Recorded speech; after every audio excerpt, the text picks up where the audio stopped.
नमस्कार।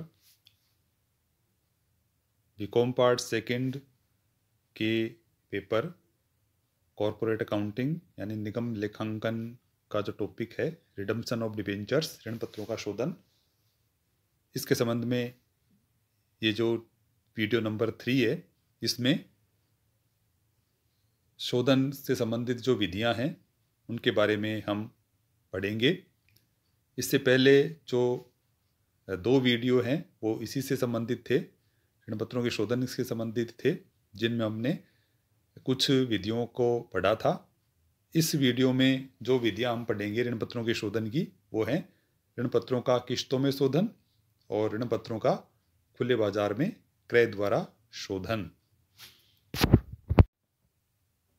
वार्षिक आहरण द्वारा शोधन में ऋण पत्रों का शोधन वह यहाँ पर एक साथ नहीं किया जाता बल्कि किश्तों में किया जाता है।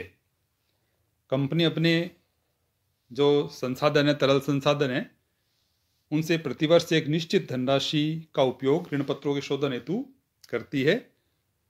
ऋण पत्रधारियों में किसको पहले भुगतान किया जाएगा, किसका शोधन होगा पहले, यह लॉटरी के आधार पर या अन्य किसी आधार पर उनका चुनाव कर लिया जाता है और जो चुने गए ऋण पत्र हैं या ऋण पत्रधारी हैं उनको उनके द्वारा धारित ऋण पत्रों का भुगतान है वह नकद करके उनका शोधन कर दिया जाता है। यहाँ पर भी जो शोधन है वह प्रीमियम पर किया जा सकता है।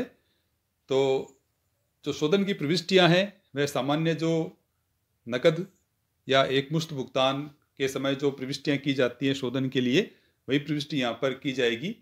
जैसे ऋण पत्रों को भुगतान किया गया तो उसके लिए एंट्री करेंगे डिबेंचर्स अकाउंट या टू बैंक अकाउंट, और यदि प्रीमियम पर शोधन है तो उस प्रीमियम का भी भुगतान वहाँ पर किया जाएगा।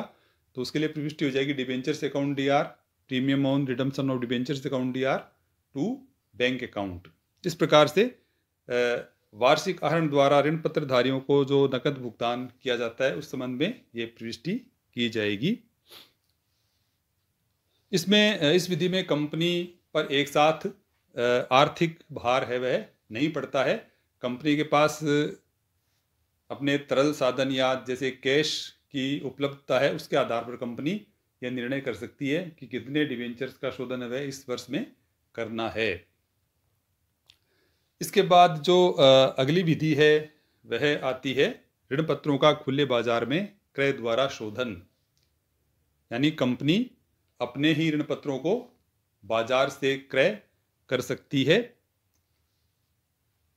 ऐसा कंपनी तभी करेगी जब उसे क्रय करने में फायदा हो, अर्थात जब ऋण पत्रों का बाजार मूल्य है वह शोधन पर दिए जाने वाले मूल्य से कम हो, यानी कंपनी को शोधन पर जितना मूल्य चुकाना है ऋण पत्रों पर उससे कम पर उतने ही ऋण पत्रों को खरीद सकती है। यदि कंपनी बाजार से, तो कंपनी ऋण पत्रों को खरीदने का निश्चय करती है।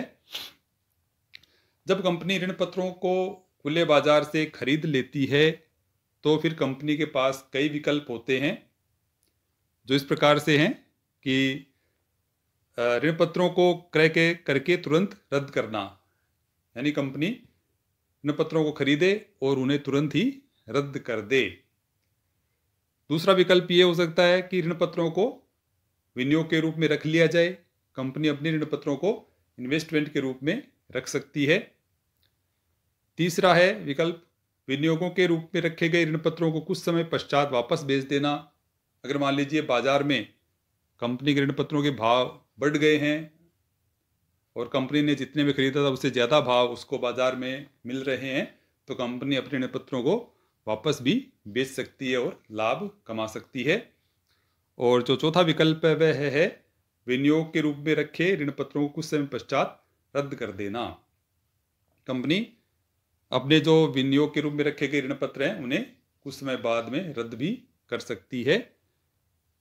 इसमें कंपनी को एक फायदा यह भी होता है कि अपने खुद के ऋण पत्र अगर कंपनी खरीदती है तो जितने ऋण पत्र कंपनी ने खरीदे हैं उन ऋण पत्रों पर कंपनी को ब्याज नहीं चुकाना पड़ता है, तो कंपनी को ब्याज की भी बचत होती है। इस संबंध में प्रविष्टियां किस प्रकार से होती हैं वो हम अब आगे देखते हैं। सबसे पहले इसमें लेते हैं ऋण पत्रों को क्रय करके तुरंत रद्द करना, यानी कंपनी अपने ऋण पत्रों को बाजार से खरीदे और तुरंत ही रद्द कर दे तो कंपनी क्या एंट्री करेगी, डिबेंचर्स अकाउंट को डेबिट करेगी, क्योंकि कंपनी ने डिबेंचर खरीदे हैं तो debentures account DR to bank account, company के पास से पैसा जाएगा तो टू बैंक अकाउंट करेगी, और to profit on redemption of debentures account करेगी। यानी जो खरीद पर कंपनी को फायदा हुआ है, जैसे मान लीजिए कंपनी के ऋण पत्रों का मूल्य है वह 100 रुपये है, लेकिन कंपनी के ऋण पत्रों का बाजार में मूल्य 90 रुपये ही है और कंपनी ने उनको 90 रुपये में खरीदा है, तो फिर कंपनी को यहाँ पर 10 रुपये का प्रॉफिट हो जाता है, जिससे company profit on redemption of debentures account में क्रेडिट करेगी। इसके बाद जो दूसरी एंट्री इसी में होगी वह है कि जो प्रॉफिट हुआ है वह कंपनी के लिए पूंजीगत लाभ होता है, अतः उसे कंपनी कैपिटल रिजर्व में ट्रांसफर कर देती है, तो उसके लिए प्रविष्टि करेगी profit on redemption of debentures account DR to capital reserve account. इसके बाद जो दूसरा विकल्प आता है वह है ऋण पत्रों को विनियोग के रूप में रखना, यानी कंपनी ने अपने ऋण पत्रों को खरीदा और उन्हें इन्वेस्टमेंट यानी विनियोग के रूप में रख लिया। इसके लिए प्रविष्टि होगी own debentures account DR to bank account. खुद के ऋण पत्र है वह खरीदे हैं कंपनी ने तो उसको डेबिट करेगी, ओवन डिबेंचर्स अकाउंट का खाता है वह डेबिट होगा और बैंक अकाउंट है वह क्रेडिट होगा। अब ओवन डिबेंचर्स अकाउंट को कंपनी है वह इन्वेस्टमेंट के रूप में अपने चिट्ठे में भी दिखाएगी। इसके बाद जो तीसरा विकल्प है वह है विनियोग के रूप में रखे गए ऋण पत्रों को कुछ समय पश्चात वापस बेच देना। कंपनी को लगता है कि बाजार में अपने ऋण पत्रों के भाव हैं वह अधिक हो गए हैं और अगर इनको बाजार में बेचा जाए तो कंपनी को फायदा हो सकता है, तो कंपनी अपने ऋण पत्रों को बाजार में वापस भी बेच सकती है। तो उसके लिए जो एंट्री होगी वह होगी bank account DR to own debentures account. यहाँ पे कंपनी के पास पैसा आएगा बेचने से तो बैंक अकाउंट डेबिट होगा और जो डिबेंचर्स इन्वेस्टमेंट है वो कंपनी बेच देगी तो टू ओवन डिबेंचर्स अकाउंट है वह क्रेडिट कर देगी।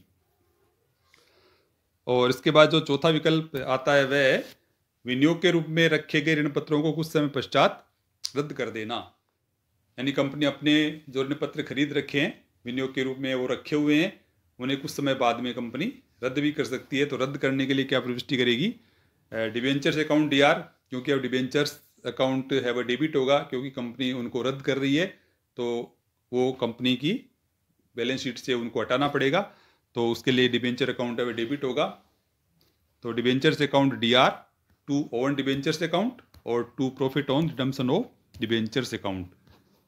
रद्द करने पर कंपनी को जो फ़ायदा हुआ है, यानी फ़ायदा कैसे होगा कि डिबेंचर्स का जो मूल्य है वह कितना है, निर्गमन मूल्य, और कंपनी ने उसको कितने में खरीदा था, तो जाहिर है कंपनी ने खरीदा होगा तो जो उनका अंकित मूल्य है या निर्गमन मूल्य उससे कंपनी उनको खरीदा होगा, तो जो ये डिफरेंस आता है वह कंपनी के लिए फ़ायदा है।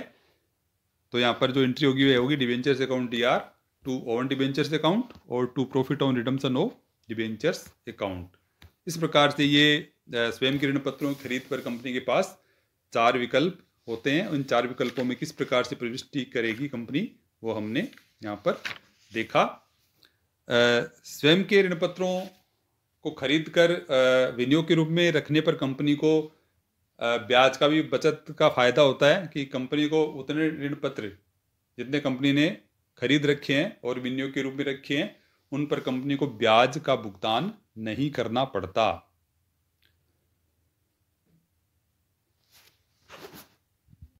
कंपनी जब अपने स्वयं के ऋण पत्रों को जिन्हें विनियोग के रूप में रखा गया है या तुरंत खरीद कर भी जब रद्द करती है तो उस पर उसे जो प्रॉफिट होता है वो profit on redemption of debentures account में वह क्रेडिट करती है। ऐसा प्रॉफिट या लाभ कंपनी के लिए पूंजीगत लाभ होता है, अतः उसे कंपनी कैपिटल रिजर्व में ट्रांसफ़र कर देती है, पूंजीगत संचय में ट्रांसफ़र कर देती है, जिसके लिए कंपनी प्रविष्टि करती है profit on redemption of debentures account DR to capital reserve account. जब कंपनी अपने स्वयं के ऋण पत्र खरीदती है तो जाहिर है कंपनी को उस पर चुकाए जाने वाले ब्याज की भी बचत होती है, क्योंकि एक तो कंपनी के पास विकल्प होता है कि वह उन्हें खरीदते ही रद्द कर दे, तो उसके बाद तो उन पर ब्याज चुकाने की कोई आवश्यकता ही नहीं होती है। और जब कंपनी उन्हें खरीद कर विनियोग के रूप में रख लेती है तो भी कंपनी को उस पर बाहर ब्याज चुकाने की आवश्यकता नहीं होती है। लेकिन जब कंपनी ऐसे ऋण पत्रों को खरीदती है तो ऐसी खरीद सामान्यतः है जब ब्याज की देय तिथि है उस पर तो होती नहीं है, क्योंकि अगर ब्याज की जो देय तिथि है उसी पर ऐसे ऋण पत्रों को खरीदा या बेचा जाता है तो जो ब्याज है वह विक्रेता को ही प्राप्त होता है वहाँ तक की अवधि का, और उसके बाद आने वाली अवधि का ब्याज है वो क्रेता को प्राप्त होता है। लेकिन यह संभव नहीं है कि ऐसे ऋण पत्रों की खरीद है कंपनी ब्याज की देय तिथि को ही करे, क्योंकि ब्याज की देय तिथि सामान्यतः है वार्षिक हो सकती है, अर्धवार्षिक हो सकती है। तो जिस तिथि को कंपनी अपने ऋण पत्र खरीदती है वह तिथि ब्याज की देय तिथियों के बीच में ही कहीं होती है। तो प्रश्न ये होता है कि उस तिथि तक की अवधि का ब्याज है वह किसे प्राप्त होगा या कौन उसका अधिकारी होगा। जैसे मान लीजिए कंपनी है वह प्रति वर्ष 31 मार्च और 30 सितंबर को ऋण पत्रों पर ब्याज का भुगतान करती है, तो अर्धवार्षिक रूप से यहाँ पर ब्याज का भुगतान होता है। अब मान लीजिए कंपनी अगर 31 मार्च या 30 सितंबर को ही अपने ऋण पत्र खरीदती है तब तो ब्याज की कोई समस्या उत्पन्न नहीं होती, क्योंकि 31 मार्च को अगर खरीदती है तो 31 मार्च तक का जो ब्याज है वह विक्रेता को ही प्राप्त होगा, यानी कंपनी जिससे खरीदेगी उसे ही प्राप्त होगा। और अगर वह 30 सितंबर को खरीदती है तो भी जो 30 सितंबर की तक की अवधि का ब्याज है वह उसके विक्रेता को ही प्राप्त होता है। लेकिन अगर इन दो तिथियों के मध्य किसी तिथि को कंपनी ने ऋण पत्रों को खरीदा है तो वहाँ पर यह समस्या उत्पन्न होती है। जैसे मान लीजिए कंपनी ने 30 जून को अपने ऋण पत्र खरीदे हैं, तो 30 जून से पहले जो ब्याज की देय तिथि थी वह थी 31 मार्च। तो 31 मार्च से लेकर 30 जून तक की अवधि का जो ब्याज है वह किसे मिलेगा, उसका अधिकारी कौन होगा। इसके लिए यहाँ पर ऋण पत्रों का जो विक्रय मूल्य है वह दो प्रकार से उद्धृत किया जाता है, ब्याज सहित मूल्य और ब्याज रहित मूल्य। ब्याज सहित मूल्य क्या होता है कि इसमें गत ब्याज की देय तिथि से लेकर मूल्य उद्धरण करने की तिथि या विक्रय की तिथि तक का अर्जित ब्याज शामिल होता है। यानी इसमें जो विक्रय मूल्य जो निर्धारित किया जाता है कंपनी के द्वारा और विक्रेता के मध्य, उस मूल्य में ही जो ब्याज है वह शामिल होता है। इसके लिए क्रेता को ऋण पत्रों के उद्धृत मूल्य के अलावा, यानी उनका जो विक्रय मूल्य है जो निर्धारित किया गया है उसके अलावा ब्याज के लिए पृथक से कोई अतिरिक्त भुगतान विक्रेता को नहीं करना होता है। जबकि जो ब्याज रहित मूल्य होता है वह क्या होता है कि उसमें गत ब्याज की देय तिथि से मूल्य उद्धरण की तिथि या विक्रय की तिथि तक की अवधि का अर्जित ब्याज शामिल नहीं होता है। क्रेता को ऋण पत्रों के उद्धृत मूल्य के अलावा, यानी जो उनका विक्रय मूल्य है उसके अलावा ब्याज के लिए अतिरिक्त भुगतान विक्रेता को करना होता है। तो ये ब्याज सहित और ब्याज रहित मूल्य होते हैं।